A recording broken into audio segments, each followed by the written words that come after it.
There's $1 billion being invested in AI per day. And the reason is it's the most powerful, most impactful technology on the planet. Is it scary? Of course. But I'm not concerned about artificial intelligence. I'm concerned about human stupidity.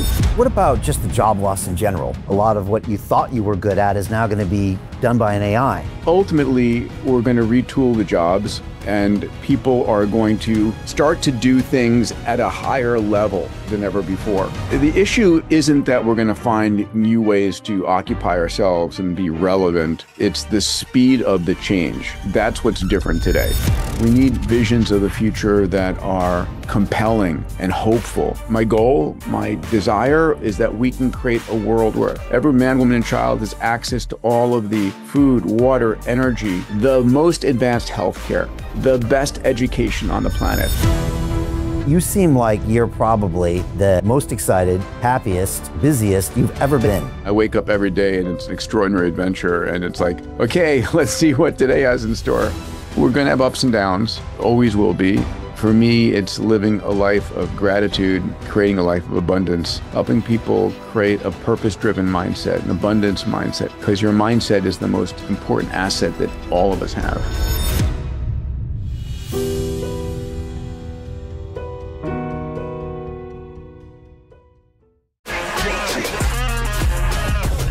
Hey, I know investing in crypto is scary. It takes a real leap of faith because there are so many scams, rug pulls, and bad actors out there. It's a dangerous business, which is why 95% of people lose all their money. Well, that's why I created the London Real Investment Club, so you can access the hottest deals on the planet and use the crypto bull market to create the generational wealth that you deserve. Join my team of over 100 people from around the world that are making millions of dollars behind the scenes investing in blockchain, AI, Web3 games, DeFi, Bitcoin, and more. Don't miss out. Click the link below to book a call with one of my team now. But hurry, this bull market will end soon. I know investing in crypto can be scary. That's why you gotta join the investment club. Pull the trigger. Let's do this.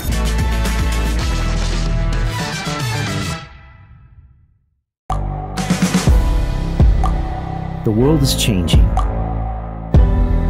Inspiration is everywhere. It has never been so easy to connect, share, and bring people together. We're learning from others and finding the best in ourselves. Challenging our beliefs. Sharing our vulnerability. Overcoming our fears. Transforming ourselves so we can transform the world. How far can we go? This is London Real. I am Brian Rose. My guest today is...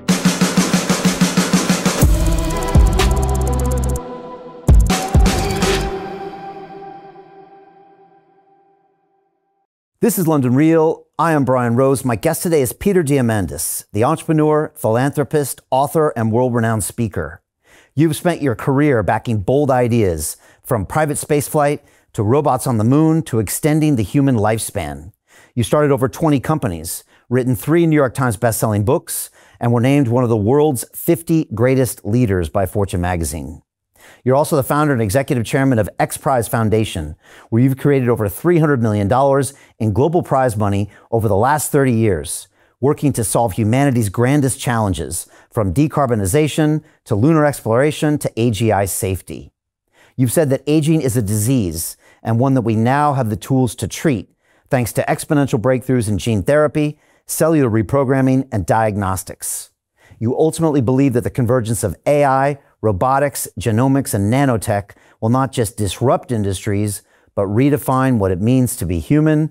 Peter, welcome back to London Real. Thank you, Brian. Yeah, thanks. It's the most incredible time to be alive. I'll just correct one item. X Prize right now, we're up to $550 million in prize purses that we've offered that have driven probably about $10 billion in R&D. Very proud of that. We've launched our third $100 million plus global incentive competition. So lots going on.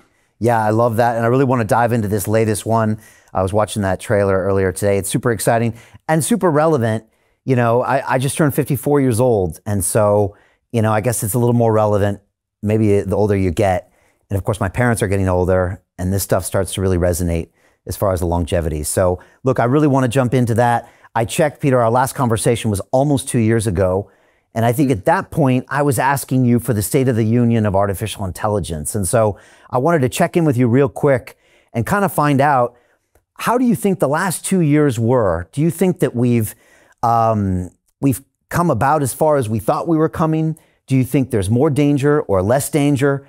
You know, we've recently read the headlines. I think the Anthropic CEO just came out with some headlines trying to kind of shock people a little bit, saying that AI could wipe out half of all the entry-level white-collar jobs. He thought the companies and the government were sugarcoating the risks.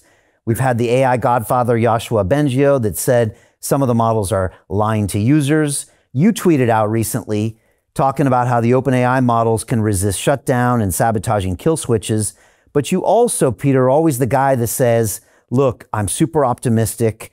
And this, if we see these things, we can also counteract these things. Where do you think we are right now, Peter? Yeah. So I think it's been an extraordinary 2 years. I think that the speed has played out as expected, but it's real now. You know, 2 years ago it was theory.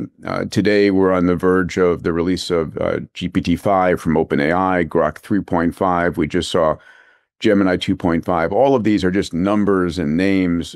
They're effectively different AI systems being put out by these hyperscalers. There's $1 billion a day per day being invested in AI. And the reason for that, and it will scale up to 3 billion a day or a trillion per year over the next 5 years. And the reason is it's the most powerful and most impactful technology on the planet. There's nothing more valuable than intelligence. If you think about what differentiates us as humans, we're not the strongest animal on the planet. We're not the fastest or have the ability to fly. We're the ones that have the greatest intelligence that, by applying that intelligence, allows us to overcome all other life forms on Earth. And that power of intelligence has just gotten massively democratized and amplified. We just saw 2 years ago, probably around the time we were speaking last, that the first AI model showed an IQ of 101, which is by definition above 100, or the median IQ for humanity. Today, the IQ of the top large language models are in excess of 135 IQ. Will be reaching in excess of 160, super genius IQ, probably by the end of the year. So it's extraordinary. And for those who have watched too much Hollywood motion pictures and Terminator, it's scary as hell. Is it scary? Does it have the potential to do harm? Of course, as with any technology. The challenge is that we as humans always see the problem out there and we accelerate the problem all the way to today. And we don't realize that between the time that the problem actually occurs and today, there is time, and we respond to it and we fix it. And so ultimately, how do we deal with the dangers of AI? And there are dangers. But I think of it as, I'm not concerned about artificial intelligence. I'm concerned about human stupidity. So the biggest issue I see in the near term is the dystopian use of AI by malevolent individuals, right? It's not the AI, all of a sudden taking control of our nuclear missiles and taking us out. So how do we deal with all of that? Well, we're going to deal with the use of AI by malevolent individuals by using AI to track what's going on, to catch that early on. Anyway, so let me pause there. Well, what about just the job loss in general? I mean, I had my 21-year-old daughter in the office today, and she's an undergraduate now, and I just said, look, in 2 years when you go for jobs, a lot of what you thought you were good at is now going to be done by an AI. And I said, you better start being a good AI prompter. But like, we see the video now, we see people uploading their x-rays into ChatGPT and getting great diagnoses. We're seeing the video that's coming out, Peter, and it's hard not to try to think there's going to be some significant job loss, and it feels like everyone's sleeping on that. Is that something? Yeah, listen, I think 10 miles from here is Hollywood, and if I were a executive at Hollywood, I'd be scared shitless right now, given what I've seen from the VO3 videos. I mean, they're extraordinary. Yeah. And so, yes, there are going to be job losses and job reinventions. It's hard to see it today, but every time there's been new technology that transforms, in the banking system, the concern was that the ATM was going to decimate bank tellers, and we were going to lose all the bank tellers. Well, there are more bank tellers today and more ATM machines than ever before. The same thing in the financial world when, Excel and VisiCalc and all those things came out. Ultimately, we're going to retool the jobs, and people are going to start to do things at a higher level than ever before. The issue isn't that we're going to find new ways to occupy ourselves and be relevant. It's the speed of the change. That's what's different today. Right? There used to be a population of individuals who used to go around. The job descriptions were, I was a lamp lighter, right? Kerosene lamps, and someone would go around every evening and light the kerosene lamps down the streets. That job obviously has gone away. And I think if you went back 100 years or even 30 years, many of the jobs that exist today would not have been recognized. So we're going to reinvent jobs. We're going to reinvent what people do with their time. Other thing to point out is most humans on the planet are doing work that they don't actually love. It's not their purpose in life to do what they're doing, to, clean hotel rooms or wait tables. They're doing that because that's the job they could get to put food on the table and get insurance for their family. So the question becomes now, what do those individuals empowered by AI and technologies dream of doing? How do they up level what they're doing to something that they desire?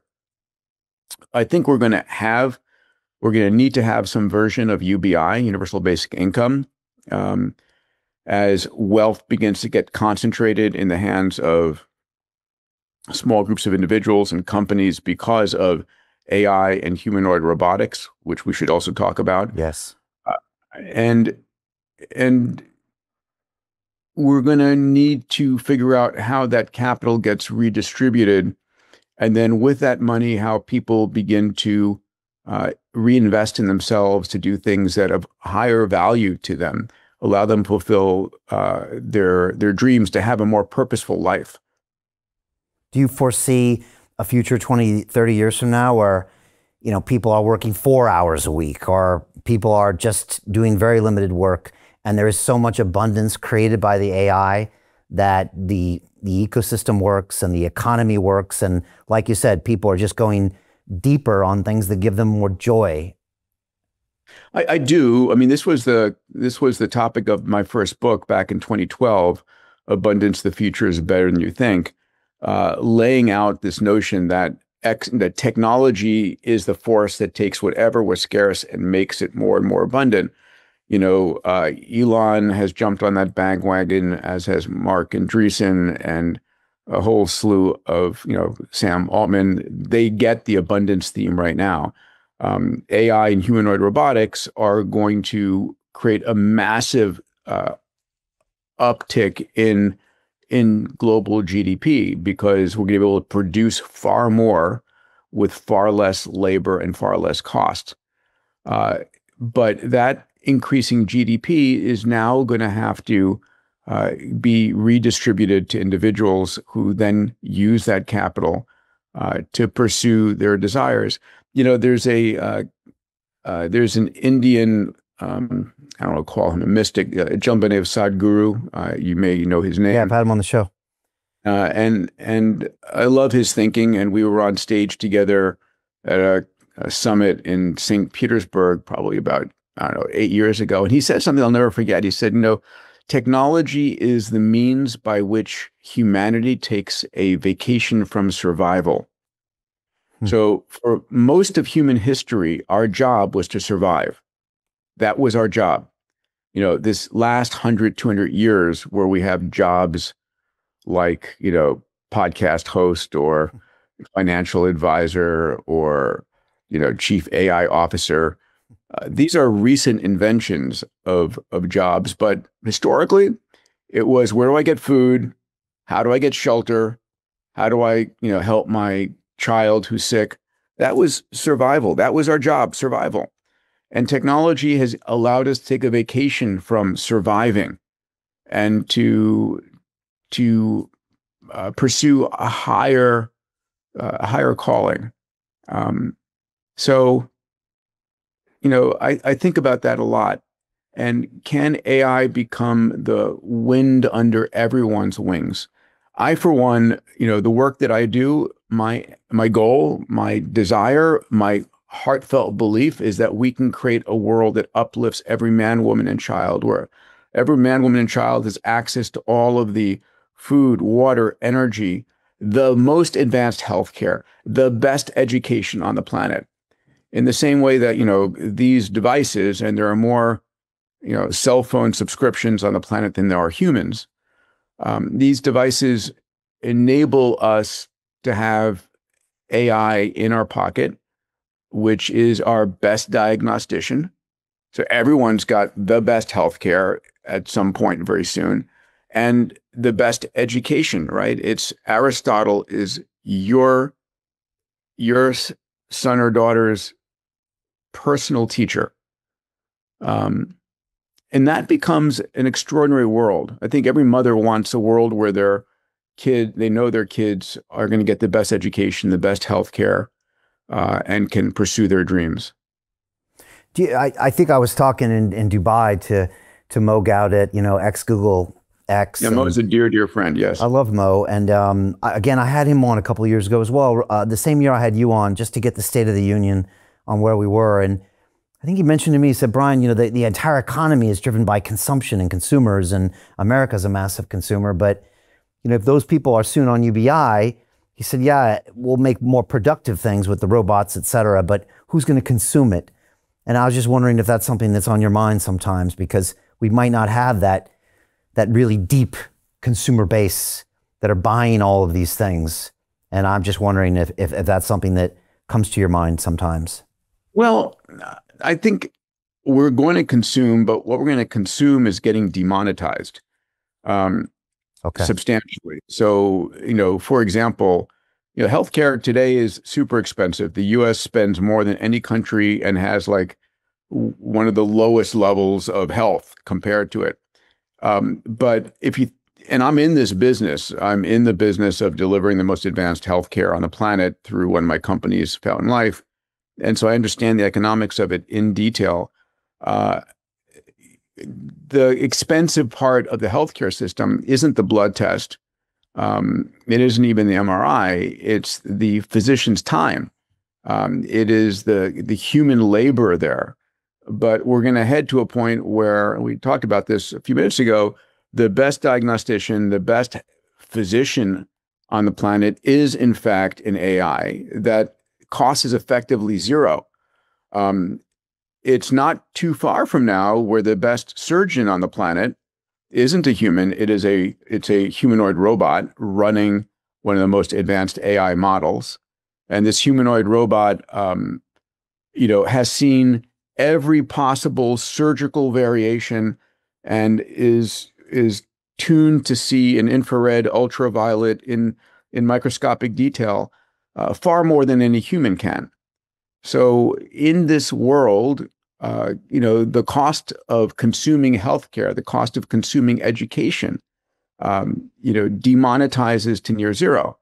And we then consume far more of it. So for example, right, the Kodak is my proverbial example. We used to buy cameras and buy film and pay for film to be developed.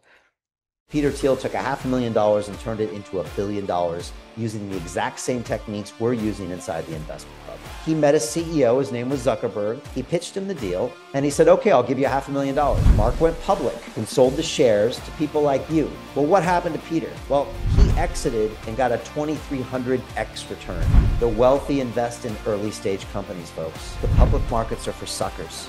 It's a rigged game. By the way, this happens in crypto as well. It's called pre-sale tokens. This is Solana. Does anybody know this chain? They sold pre-sale tokens for 4 cents.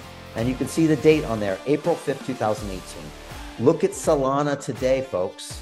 That thing's up over 1,000x. The media and Wall Street and all these hype people get you to buy the top. Meanwhile, they put their clients in at the bottom and they use you for liquidity to make their clients rich. You can play this same game. You just have to have the financial education and the deal flow. That's it.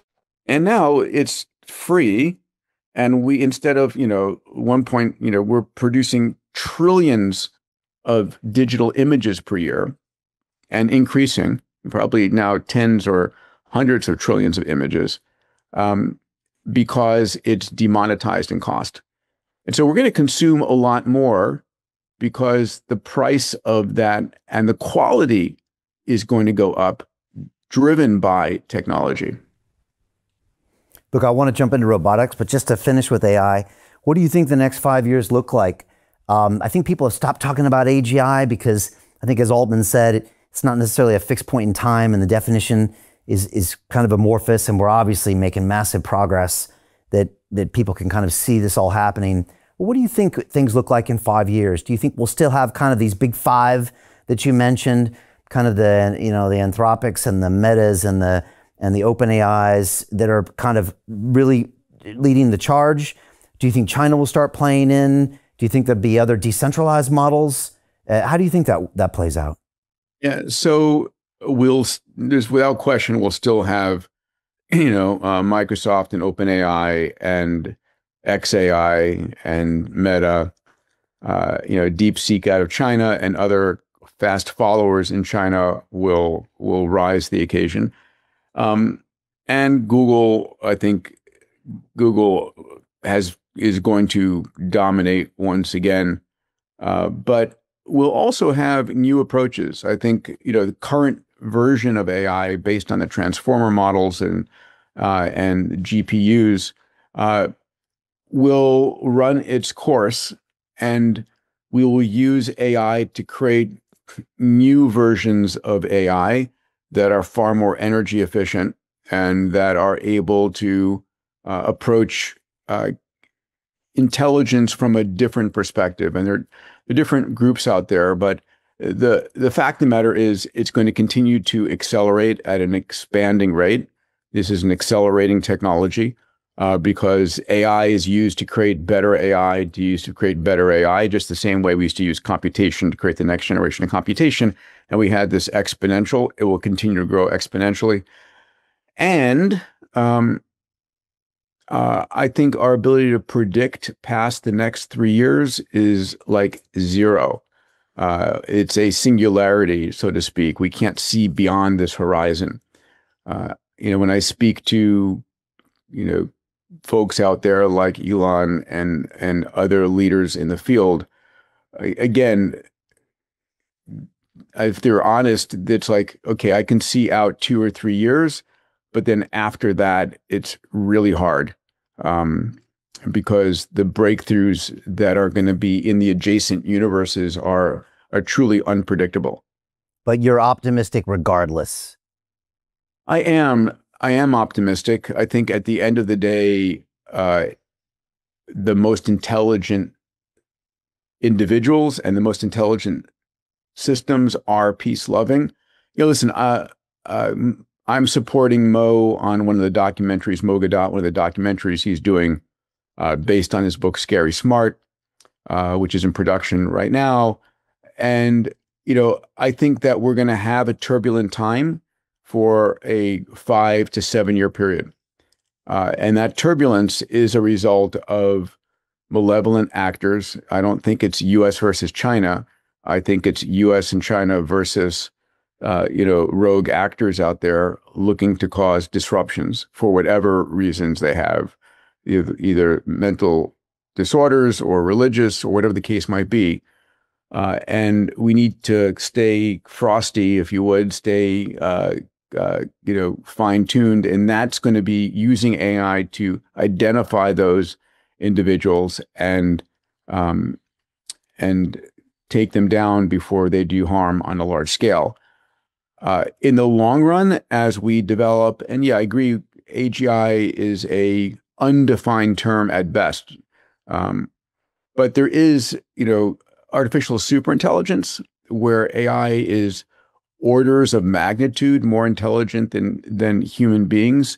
And when I had Elon on my stage at the Abundance Summit, we talked about his prediction was by 2029 or 2030, AI was as intelligent as the entire human species.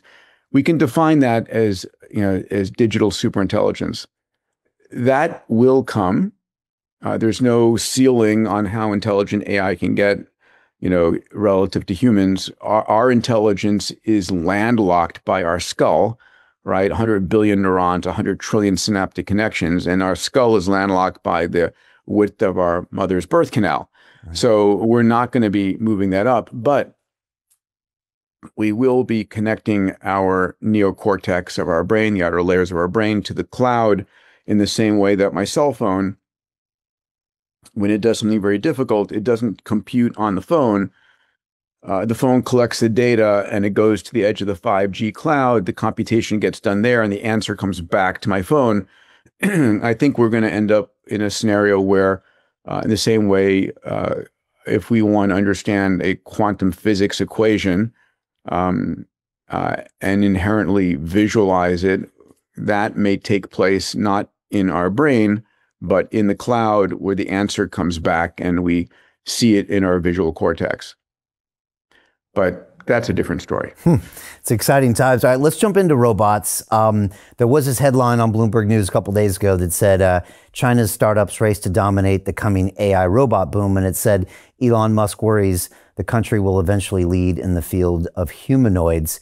He's obviously been talking a lot about this. You've been talking about a lot this for a long time with the robots. I know he has plans to manufacture them and can see somebody having their own robot for like a $20,000, $30,000 price tag, I think in the next few years. And then one day there being more robots than humans. But what's your take on this? I saw something at one of the airports that I was in. I don't know where I was, Singapore, and the robot was just tinking along and just doing its little thing. It was pretty low level, but I asked myself, like, isn't this weird, or shouldn't this bother you, or what will this look like in 10 years? And it was just had me think. What's your take on it, Peter? So we're finally there. We've been playing with humanoid robots for some time. After the Fukushima nuclear reactor failure occurred, and it was impossible because the radiation levels to send a human in to turn things off. An effort was put in place by DARPA, the Defense Advanced Research Project Agency, to develop robots that we could send into harm's way to go do these things. And if you go back and look at the robots coming out of that program, they were big, they were clunky, they were actually funny. They would just tip over and fall. And it was sort of like, America's Funniest Home Videos type of episode. But things have changed. It's not the mechanical systems per se have changed, though the electric motors that power our drones and the material science and all of that has made the robots become much more robust and capable. But it's the AI systems that are making the humanoid robots really viable today. These robots will be physical instantiations of these AIs. So when you have PhD level AI intelligence and it embodies a robot, and that robot sees you do something, it instantly can replicate what you're doing. In medical school, it was watch one, do one, teach one. Mm-hmm. And I think, we can imagine that happening with the robots. So where are we? There are probably about 60 to 70 well-funded humanoid robot companies. What I mean by that, 2 arms, 2 legs, a head, looks like a human, somewhere in the 4 foot to 6 foot height range. They vary immensely. In the US, there are probably, 4 or 5 major robots. I just put out you can Google Metatrends humanoid robot report and my name, and you'll see it. You can download it, and it looks at, I think I looked at the top 30 companies there. But in the US, Tesla with Optimus is definitely, number one, maybe number 1 or 2. Brett Adcock with a company called Figure AI is at the same level as Optimus, and I'm an investor in Figure, an investor in Tesla. But then there is Apollo and Digit. There is Boston Dynamics, which has been one of the leaders in robotics for ages, with Atlas, which used to be hydraulic and now is full electric, is doing amazing work. So we have these, humanoid robot companies in the US, but China is neck and neck. Maybe it's even more advanced, because what's happening is that China is creating robotic training grounds. They're creating giant research labs where all the humanoid robot companies go, and they share knowledge, and they develop new capabilities and new software. And China needs it desperately, because of the one-child policy left them without enough workers to sustain their economy. I mean, the Chinese economy was a low-cost labor economy, but now the cost of labor is going up. And if they want to be able to compete in manufacturing, it's going to have to be through automation or humanoid robotics. So let's look at the numbers 1 second.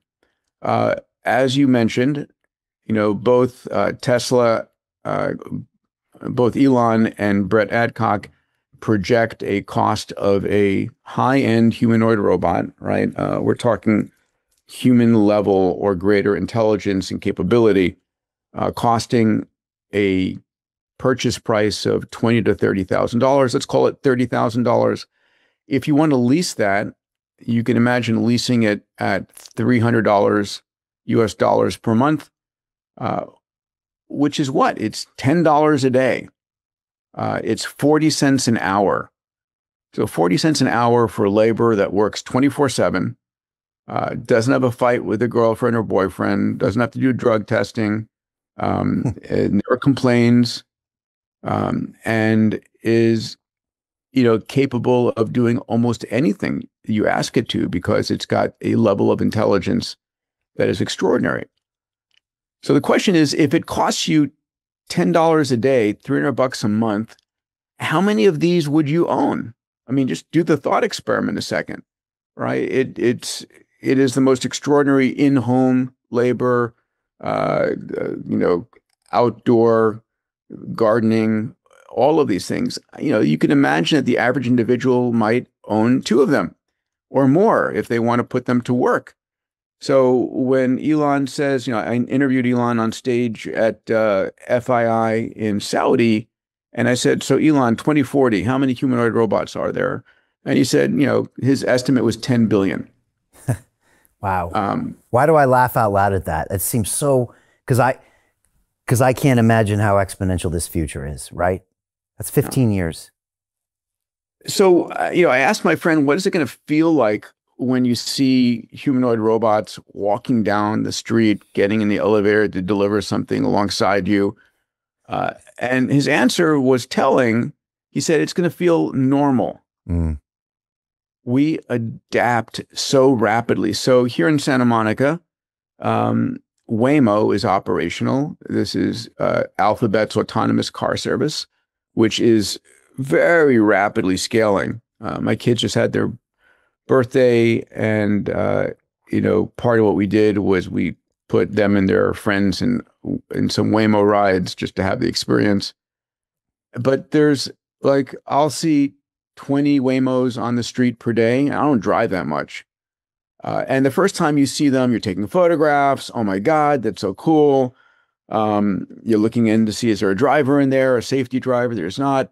And after a while, you just ignore it as natural. And we just adapt very quickly to these things. I remember the first time I saw somebody with in a Bluetooth earpiece talking to themselves, walking down the street. And I was like, is that guy crazy? They look really well dressed to be a crazy person. But they're not. They're on a Bluetooth connection. And again, we don't think of these things now. We change and we adapt and we accept things as normal. Wow. 10 billion is what Elon was estimating. But I was just thinking to myself, like, my parents live in suburbia in San Diego, and how many robots would they want? Well, they would want 4 or 5, right? To do the prep for the cooking, to do the gardening, to all these things, and for those prices, yeah, it beats human labor by a long shot. And I guess makes some more humans, redundant or maybe powerful if they can tell the robots what to do. And so where do you come in with this? Are you in the past, you've talked about this, and have you done X Prizes before as well to promote robotics?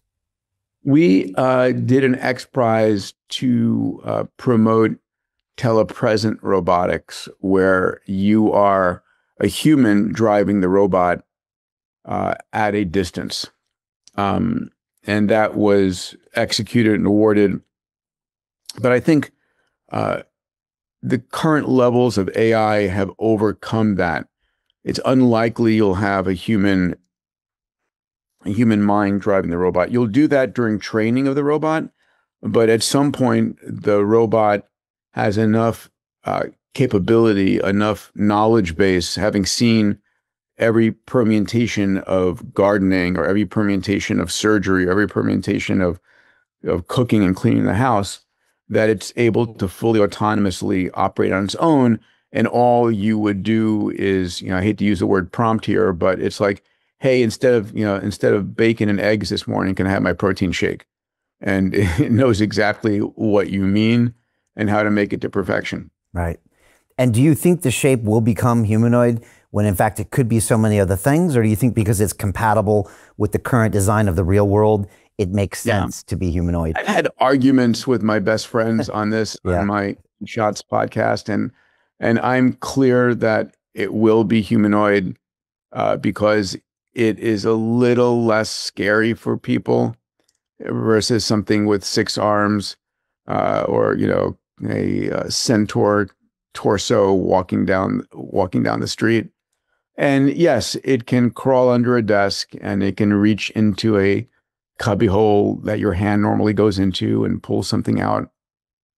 My wife and I were arguing about, well, I need to replace a very fragile light bulb in the ceiling. And I was like, yeah, but the robot will do that. And she goes, no way. And I was like, yes, it will be able to. And so, it's going to be sequential improvements of how its eye-hand coordination and the agility and sensitivity of the sensors. But I don't think there's going to be anything that we humans can do that some next generation of robots, is it 10 years from now? Probably, that a robot can't do. Will it have human features and hair and eyes and simulated skin? Or does that make it more creepy or less creepy? No, or again, I think that makes it more creepy and throws it into what's called the uncanny valley. Okay. I think that these robots are not trying to pass themselves off as human. Okay. I think they are humanoid in that regard. I mean, guarantee you there will be some generations of robots that aspire to be as human looking as possible. But those will be probably in other industries, whether it's sex working or whether it's acting or whether it's, I can imagine someone in memory care facilities having a robot that looks familiar to them, and having a humanoid covering that looks like their past, spouse or their children would make a connection closer for them.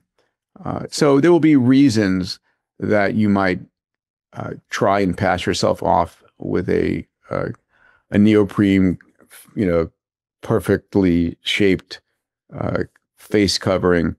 But the majority of robots will be clearly robots and not try and mask that.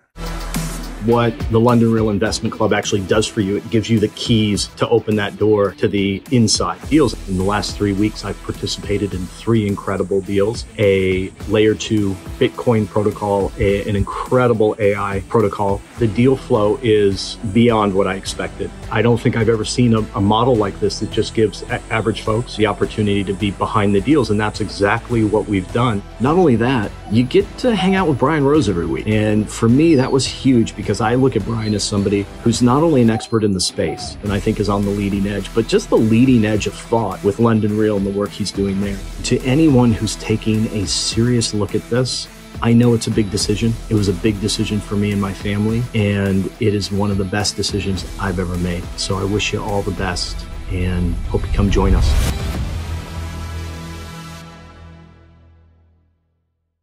Maybe it's organic tissue in the future. Yeah.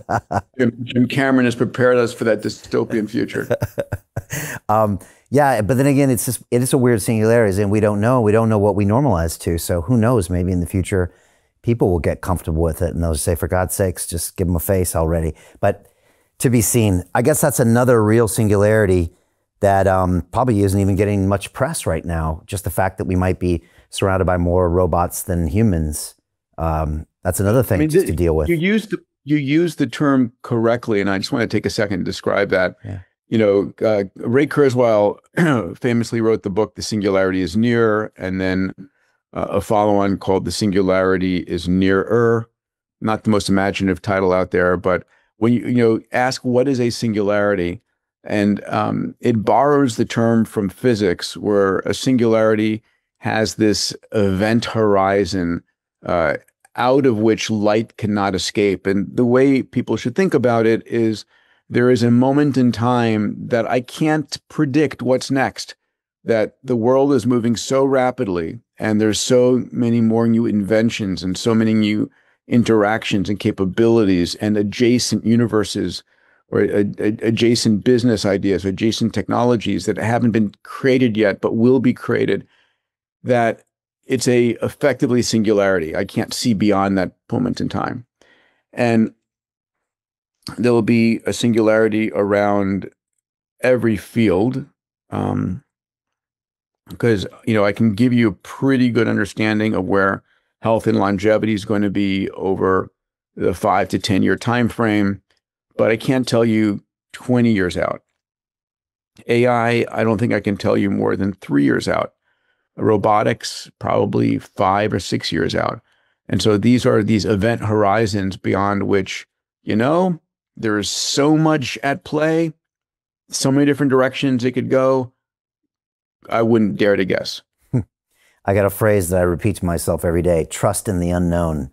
And that allows me to keep going forward with vigor. Peter, you were quoted as saying that longevity and AI are the 2 multi-trillion-dollar markets coming our way. More importantly, they're the most transformative for society. Can you talk about that? And maybe that dovetails into your current XPRIZE. Yeah, sure. So we've talked about AI. AI, as I said, is getting an investment of $1 billion a day. Very soon it will be $1 trillion per year. And it is giving birth to a multi-tens of $trillion industry. Much of the GDP is going to be driven by AI. If you think about the global domestic product today, it's about $110 trillion. Half of that is labor. So the total addressable market for AI-driven robots is potentially on the order of $50 trillion. That's why, Elon has said the biggest business that Tesla will do isn't in cars, isn't in cyber cabs, it is in humanoid robots. And I believe him. I mean, that's why I'm invested in Tesla, not for them as a car manufacturer, them as a rideshare, a cyber taxi, cyber cab company, but again, as a humanoid robot company. And then, of course, AI. To continue watching the rest of the episode for free, visit our website, londonreal.tv, or click the link in the description below.